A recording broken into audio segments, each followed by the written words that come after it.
পুষ্পাক্তার চুইক্কা গেছিস সাও এত বড় সাহস পুষ্পার বন্ডে তৈরা নিয়ে গেছিস হ্যাঁ পৃথিবীর বুকে পুষ্পা এখনো জীবিত রে ও আমি মরি নাই।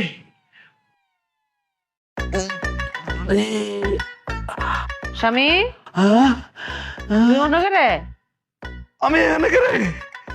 আমার কাংসাটা বরাবর লাত্তিটা মারছস মাগো। এই তুই প্রত্যেকদিন রাতে আমারে মারস, আমি নীরবে চুপচাপ সহ্য করি, লজ্জায় কাটবে কিছু কইতে পারি না, কিন্তু আজকে ওমা, কথা তো বের হইতেছ না। পুষ্পাক্তার সোজা হয়ে গেছি স্বামী। আসলে হইছে কি, ওই যে ইবা আছে না, এবারে বোনটারে দৌড়া নিয়ে গেছে। আরে এত বড় সাহস, পুষ্পার বোনটা দৌড়া নিয়ে গেছে। এমন মাইর দিছি, উইরা উইরা যে মারছি। ওইরা ওইরা মারছ? কয়জন মারছস?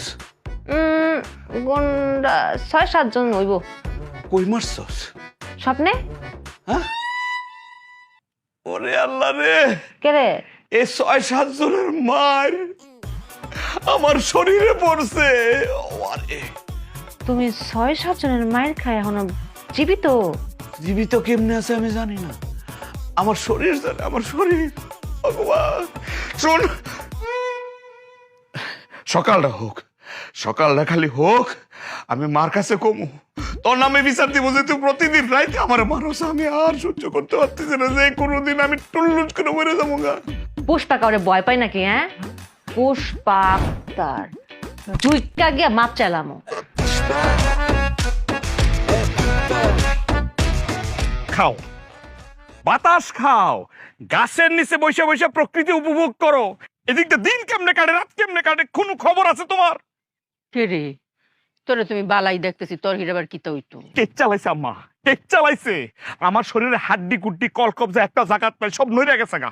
কেডা কেচ্ছে রে? কেডা আবার? তোমার বউ। আর মিস কথা কইস না, সারাদিন মান তবে বাই তুই তাহি কই, কোনো তাওয়াজ মাওয়াজ কিচ্ছু তো পাইছি না। আম্মা তোমার বউ পুষ্পা সাজছে, পুষ্পা। হ্যাঁ, ফুসফা সাজন লাগে, এত নিজেই ফুসপা আক্তা। আরে আম্মা, পুষ্পা আক্তার আর পুষ্পা এক না। তোমার বউ গত 2-3 দিন আগে পুষ্পা মুভি দেখছে, এটা হলো মারামারির মুভি, বুঝছো? এই মুভিতে যে চরিত্রটা, মেইন চরিত্র, এটা হচ্ছে পুষ্পা। এখন সে বলতেছে পুষ্পা নাকি তার শরীরের উপরে ভর করছে। হ্যাঁ, আম্মা, এখন প্রতি রাতেই সে অন্যায়কারী দেখলে